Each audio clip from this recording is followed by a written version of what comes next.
We live in a crazy world, don't we? If I look back just over the last 3 years, I can see there's been a lot that's happened, and a lot of people have faced quite stressful situations. Some of them have even lost jobs. Some have faced other trials because of it. And I don't like to say COVID-19 because we've heard it so much, but we've seen that come and go, and it still lingers in the background. We've had fires, we've had floods now, there's a war in Ukraine. Is it ever going to get any better? One day it will, but unfortunately not on this earth. There's many trials I think that we need to go through still. And God can use trials in our lives. He can use it to refine our characters. And since our characters are the only things we can take with us to heaven when we leave this earth, we can learn some important lessons from going through these trials. So this morning I've entitled my message, Faithfulness in Trials. And the scripture reading will come from James verses 1, 2 to 4. You can see it on the screen there if you need to read it.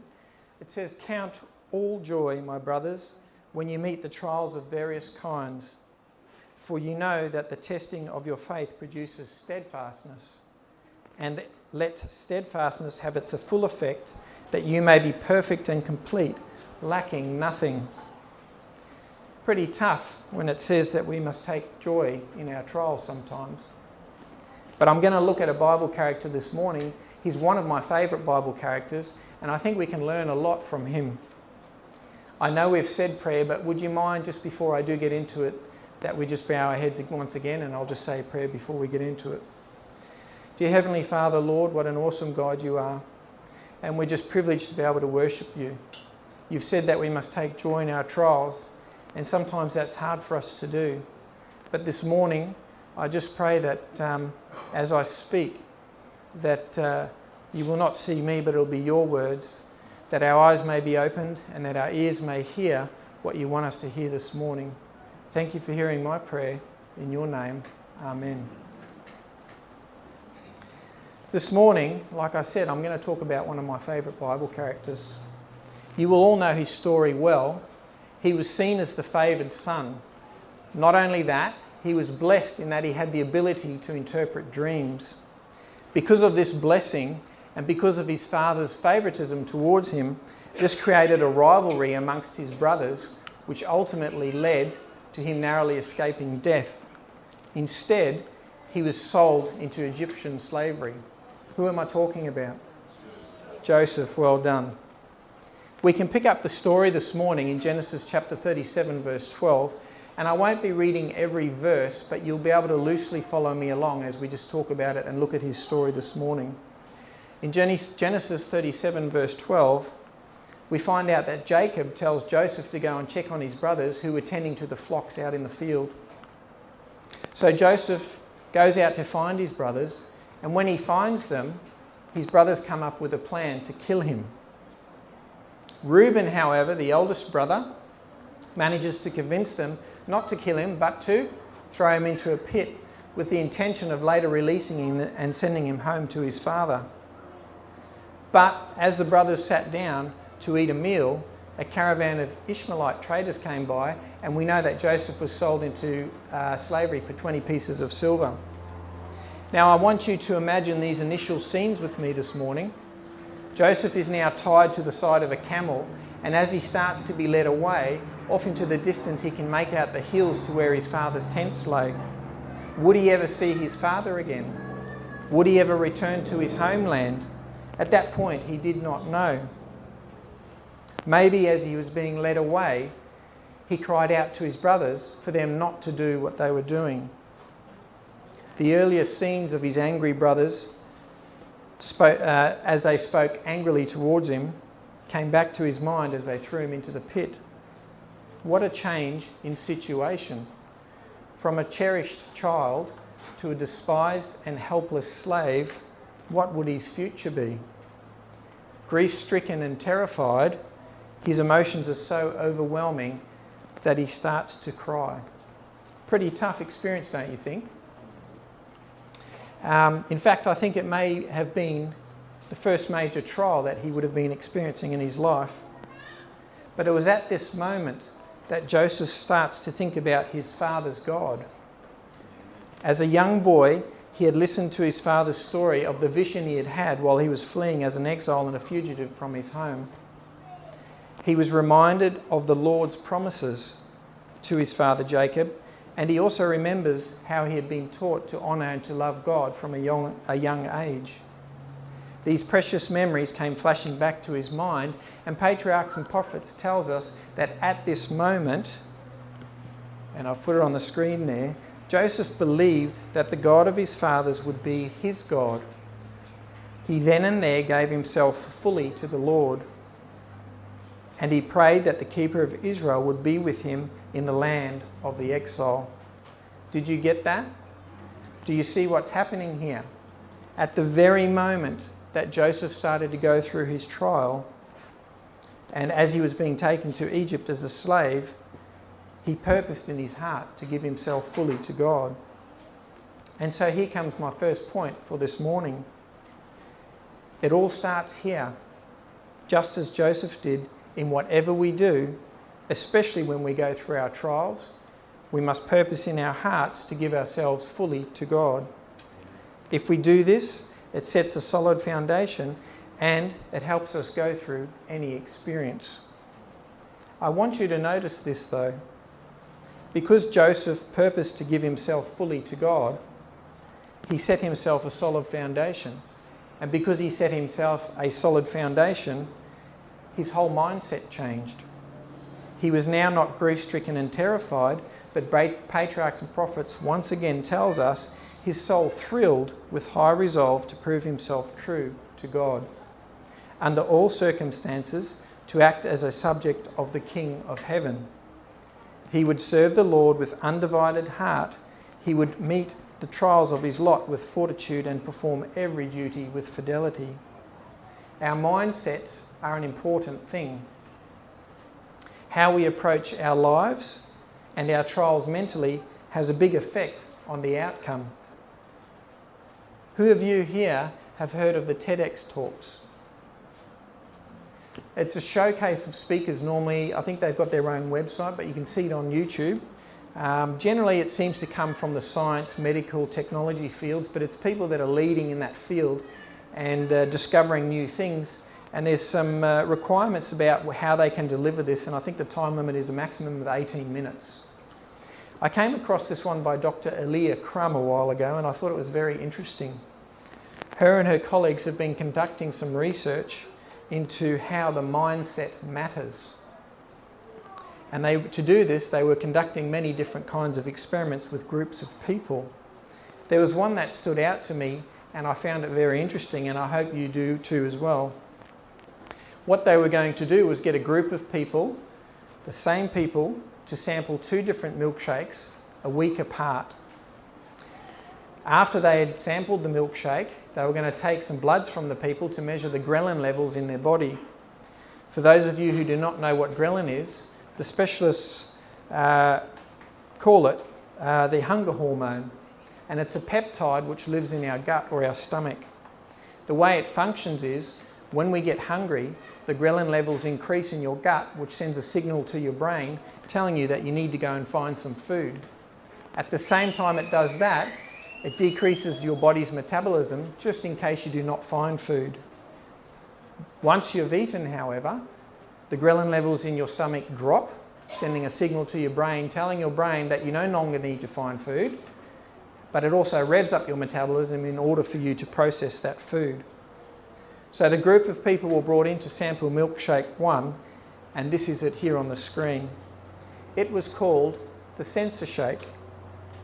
It had 0% fat, 0 added sugar, and only 140 calories. So this was a healthy milkshake to have. The group was shown marketing on the milkshake so they could see what they were consuming. They drank the milkshake, and at the end, blood samples were taken so that they could measure the ghrelin levels in their body. They were then sent away and a week later brought back to sample the second milkshake.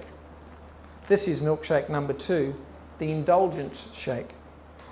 This one had 30 grams of fat, 56 grams of sugar, and 620 calories. This was decadence they deserved, and obviously not the healthy option. They were showing the marketing on the milkshake so they could see what they were drinking once again. They drank the milkshake, and again blood samples were taken in order to measure the ghrelin levels in their body, and this was the results. On the screen you can see two graphs. The blue one on the left represents the drop in ghrelin levels from once they drank the sensor shake, the healthy shake. The graph on the right is the brown milkshake, which represents the indulgent shake, the unhealthy option, and you can see that there's been a bigger drop in ghrelin levels after consuming the unhealthy shake as opposed to the healthy shake. Now this would make sense to any scientist because the drop in ghrelin levels is directly proportionate to the amount of calories consumed. Since the indulgent shake had way more calories, it's measured a bigger drop in ghrelin levels. So this all makes sense. However, there is a catch, and this is the catch. On the screen, a little bit hard to see, on the left-hand side is the nutritional information for the sensor shake or the healthy milkshake. On the right-hand side is the nutritional information for the unhealthy milkshake. But in the middle, and I've circled it red, was the nutritional information to the milkshake that the group of people had on both instances. So do you understand what's happening? They thought they were having the sensor shake on the first milkshake. They thought they were having the indulgent shake the second time round, the unhealthy milkshake. But in both cases, they had exactly the same milkshake with exactly the same ingredients, and yet the body registered a drop in ghrelin levels that was different. And this was because they saw the marketing on the milkshake and their mind perceived they were having something, they thought they were having something which was different to what their body actually had. How the mind perceives things has a direct relationship to how the body reacts. To be successful through our trials, we need to have purpose in our hearts to give ourselves fully to God, just as Joseph did. And then that allows us to have a solid foundation and the correct mindset in order to go through anything. So I want to ask you all this morning, how is your mindset? In particular, when you face your trials, how is your mindset? Let's continue with the story of Joseph, however. And at this time now, he's arrived in Egypt, and we know that he's sold to a man named Potiphar, the captain of the king's guard. Because Joseph had purpose in his heart to give himself fully to God, he had a solid foundation. Because he had a solid foundation, he had the right mindset, and because he had the right mindset, he did everything to the best of his ability, remembering that he was always in the presence of God. Point number 2 this morning, whatever you do, do it to the best of your ability. Colossians 3:23 says, whatever you do, work at it with all your heart as working for the Lord, not for human masters. Joseph believed this principle, and Potiphar notices that there is something special about him, and so places him in charge of all his affairs. With Joseph in charge, the Bible tells us in Genesis 39 verse 5 that the Lord blessed the Egyptian's house for Joseph's sake, and the blessing of the Lord was on all that he had in the house and in the field. Joseph remained in the loyal service of Potiphar for 10 years. During that time, his gentleness and fidelity won the heart of Potiphar, and he came to regard Joseph more as a son rather than a slave. Because of this, Joseph was brought into contact with men of rank and learning, and he acquired the knowledge of sciences, languages, and affairs. God allowed Joseph to go through his trial as a slave to educate him for his future position in Egypt. Let me say right here that what God intends for men and women, he'll be sure in some way or other to qualify them. If you are the doubting kind today, take courage, because what God has in plan for your life, he'll make sure in some way or other to qualify you. But so excellent was Joseph's work that Potiphar's wife notices this young, handsome man. She made advances towards him not once or twice, but day after day.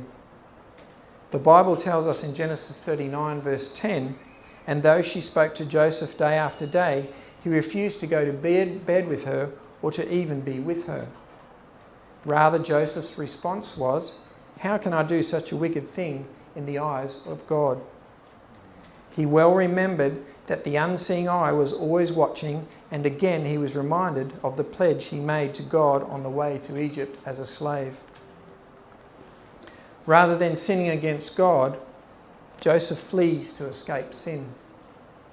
His response reveals the power of religious principle. He would not betray the confidence of his master on earth, and whatever the consequences, he would be true to his master in heaven.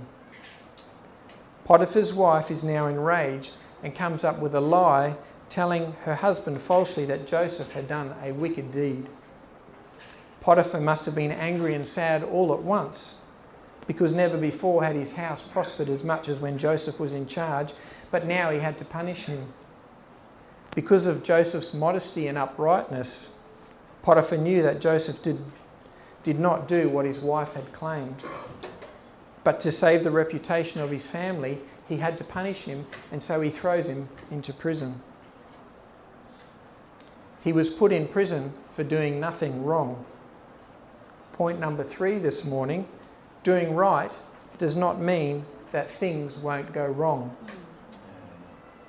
As we live today, we are experiencing the eroding of our freedoms. With the things that are going on around us, our society is going down a slippery slope. In believing what the Bible says, the human mind, driven by the devil himself, is changing God's moral laws. For us, this means that trouble will find us if it has not already found us. We must purpose in our hearts to give ourselves fully to God, no matter what. Joseph was sent to prison for doing nothing wrong. It was not fair on him, but he did not stop trusting God. When things do not go the way we think they should, or maybe the way we planned, we must continue to trust our case with God. Point number 4. You can and you must prosper in your prison experience or when you're going through your trial. Amen. Look up Psalms 105, verse 18 and 19 for me. That's Psalms 105, verse 18 and 19. Here, Joseph was placed in prison for doing nothing wrong and was at first treated with great severity by his jailers. But he still prospered. Psalms 105, verse 18 and 19 tells us, "They bruised his feet with shackles. His neck was put in irons, till what he foretold came to pass, till the word of the Lord proved him true." And again, I just want to bring patriarchs and prophets into it because it just expands on this beautifully and just paints a bit more of the picture for us. Joseph's real character shines out. Even in the darkness of the dungeon, he held fast his faith and patience. His years of faithful service had been most cruelly repaid, yet this did not render him morose or distrustful. He had the peace that comes from a conscience of innocence, and he trusted his whole case with God. He did not brood upon his own wrongs, but forgot his sorrow in trying to lighten the sorrow of others. He found a work to do even in the prison. God was preparing him in the school of affliction for greater usefulness, and he did not refuse the needful discipline. In the prison, witnessing the results of oppression and tyranny and the effects of crime, he learned lessons of justice, sympathy, and mercy that prepared him to exercise power with wisdom and compassion. You will be surprised how good a pain medication service is. Instead of sitting around feeling sorry for ourselves, as we often do, we need to serve others in our prison experience. If we do this, it shifts the focus from ourselves and onto others, and as we serve, you'll see that your prison experience may be someone else's palace. Even your darkest hour may be someone else's lightest hour. There is power in service. It gets rid of doubt and depression. Joseph never knew if he would ever get out of prison. He never knew if he would ever see his family again, but through it all, Joseph's focus was not on his own suffering. That is powerful, don't you think? Amen. But because of Joseph's character, and because he did everything to the best of his ability, he gained the confidence of the jail keeper and once again was placed in a position of privilege. Genesis 39 verse 23 once again tells us the keeper of the prison did not look into anything that was under Joseph's authority, because the Lord was with him, and whatever he did, the Lord made it prosper. So what happens next?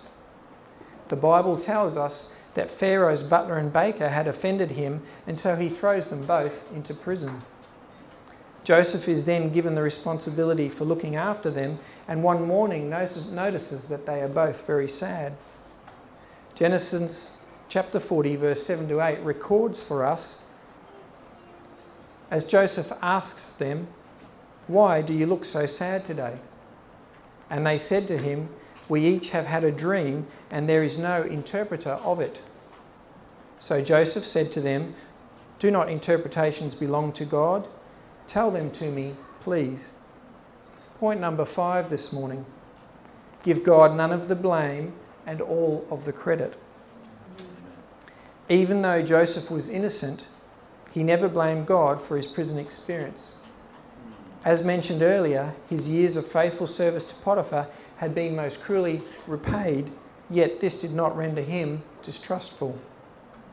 When they had told Joseph their dreams, Joseph shifts the focus to the all-powerful God, and he does not take credit for being able to interpret dreams, but says that only God can interpret dreams.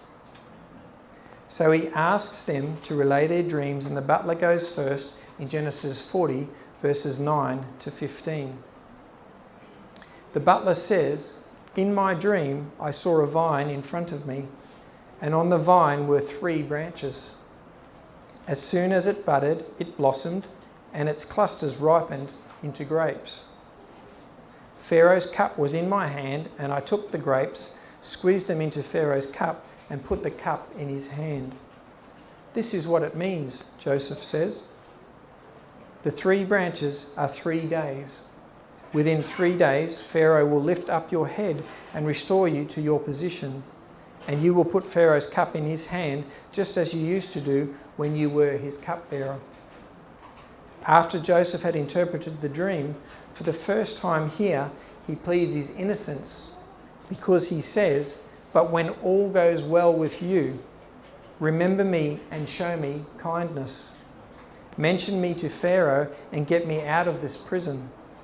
I was forcibly carried off from the land of the Hebrews, and even here I've done nothing to deserve being put in a dungeon." Point number 6 this morning. Don't be too proud to ask for help while going through your prison experience or your trial. God brings people into our lives at the right place and the right time to help us. For example, God used Reuben, Joseph's oldest brother, to convince the other brothers not to kill him, but to rather throw him into the pit. God used Potiphar and his associations to provide Joseph with an education and a training which he required for his future role in Egypt. God used Pharaoh by giving him dreams so that Joseph may be removed from the prison at the right time. And God can use your associations and your friends as well. As humans, though, we sometimes let each other down, and this was certainly the case for Joseph. Even though the chief butler saw his dream fulfilled in every way, he did not remember Joseph. The sting of ingratitude was now added to Joseph's trial, and he was confined as a prisoner for 2 more long years. Talk about tough. But Joseph continued to trust his whole case with God. Point number 7, and my final point this morning. Man may forget you, but God will never forget you. Joseph was forgotten in prison, but God never forgot Joseph. At the right time, God allowed Pharaoh to have some dreams, and Joseph was called from the prison to interpret those dreams. At the end of it all, he is placed in second As second in charge of all of Egypt, Joseph learned to govern by first learning obedience himself. He humbled himself before the Lord, and the Lord exalted him. On this earth, we may be forgotten, blacklisted, or banned. We may be going through the biggest trial of our lives, but regardless of the situation, God will never forget us. Isaiah 49 verse 16 tells us, "See, I have inscribed you on the palms of my hands." You and I have a special place in God's heart. Never forget that. There is so much more we could get from the story of Joseph, but for now, I want to leave it there. God can work miracles, and he continues to work miracles in people's lives today. It was certainly a miracle for a man named Gary Miracle, and his last name is actually Miracle.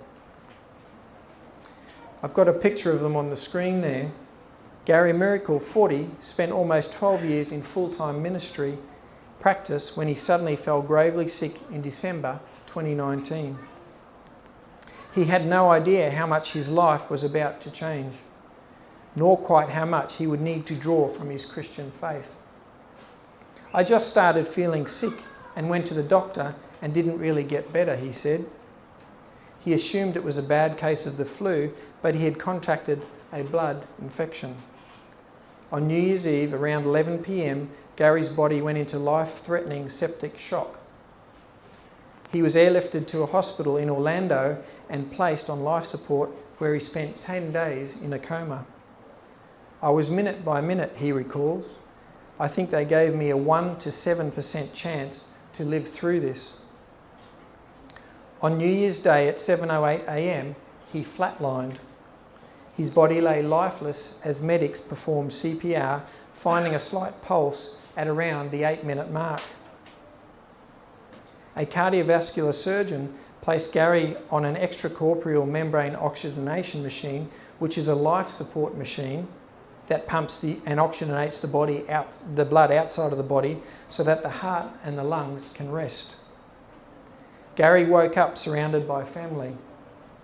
Although he survived, diverting his blood to save his life had come at the expense of his limbs, which had become dead tissue. "I was on so many drugs and painkillers because my arms and legs were so cold," Gary recalled. "They told me that I looked like a mummy. My hands and legs were pitch black. Then my muscles and my tendons started kind of falling out of my legs. I had no feeling down there." Gary's wife Kelly, also a Christian, wrote a note for her husband's doctors. She wanted to make sure that the doctors and nurses knew who they were saving. Gary explains, "I wasn't just a patient, but I was a husband and a dad and a son and a brother and a friend." She put pictures of me all over the hospital room. She wrote about 50 different pieces of scripture and put them on cards and hung them up all over. He added, "My family just stepped up in a huge way. I was never left alone. People were praying for me constantly."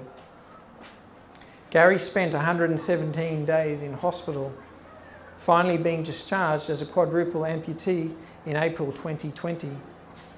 Although both his arms below the elbow and both legs below the knee were amputated, doctors were able to save his joints. It was time for Gary to decide how to approach his recovery. When you go through something like that, there's a line drawn in the sand. Am I going to sit on the couch and throw a pity party? Or am I going to choose to live and be alive and live for Christ and be a dad for my kids? Gary chose the latter. At the end of the day, we all struggle with something in our life, he added. My struggles that are happening right now are just visible. Gary didn't receive his first prosthetics until 4 months back home. He had to relearn how to fetch a glass of water, brush his teeth, use the restroom, take a shower, and switch on the lights all by himself. "I'm a very prideful man," he admitted, "so it's hard for me to ask for help all the time. And I think that's a lot of people. Humility taught me how much others love to lend a hand, even doing so with a smile." Through trial and error and with Kelly's perennial support, the family are finding their new normal. Their 4 children have become their dad's biggest cheerleaders, helping with his prosthetics, cooking, and even helping him eat. Gary's still coaching kids soccer despite losing his limbs. I can only tell the kids what to do right now, but they're great, he said. They love that their coach has no hands or legs. They are always joking with me. Growing up, Gary had never seen a quadruple amputee. Today he hopes he can share another side of life with the kids that he teaches. He's even running again. In June he received running blades from the Prosthetic and Orthotic Associates in Orlando, and he ran the tailgate 2-miler in Vieira mid-August, which is a total of about 1.4 miles. My doctor tells me all the time, no feet, no excuses, he said. The former ministry worker who now works in sales expressed how what he endured tested whether he can live the beliefs he holds so dear. I can live my whole life believing in God, but living like he's not there, and living like he's not good, Gary explained. Or I can go on my life saying that God is good and choose to believe that right now he is good in my life. He added, no matter if he's taking away, blessed be the name of the Lord. Amen. What helps Gary today is a sense of certainty that he is still himself after all is said and done. I still have my mind, I still have my heart, I'm still breathing, and I'm still alive, he said.